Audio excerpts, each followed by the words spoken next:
So why did you start this section on health and aging in the AIS? Well, I and the other people who started it all studied healthcare, health professions education, gerontology, or aging. And anyone who works in those areas know that most health and aging related issues need the input of multiple disciplines or professions. For example, to understand the current diabetes epidemic in North America, it's not enough just to look at medicine. You have to look at nutrition, exercise, education, city design, social norms, cultural prejudices, and so on. But why do this within the Association for Interdisciplinary Studies? Because the AIS has been thinking and publishing on these issues for decades. Issues like when to draw upon multiple disciplines, how to integrate them, and what sorts of institutional supports make this happen.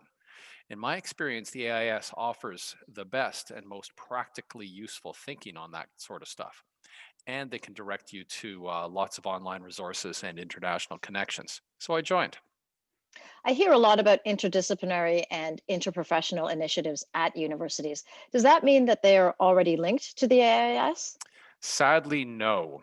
A lot of universities and organizations just throw disciplinary insights beside each other and call it interdisciplinary. But that's really just multidisciplinary. There's little or no integration. They'll often do interdisciplinary research or education really shallowly, or at best, they might reinvent the wheel by slowly learning some of the same lessons that people in the AIS have been writing about for decades. It's a shame because they could bypass all that and jump straight into the Mhm. AIS's discussions and debates. That's not such a big problem in healthcare because there's now a large and established literature on interprofessional teamwork and collaboration that most people engage with. But I still think that there could be more productive interaction between the interdisciplinary and the interprofessional literatures.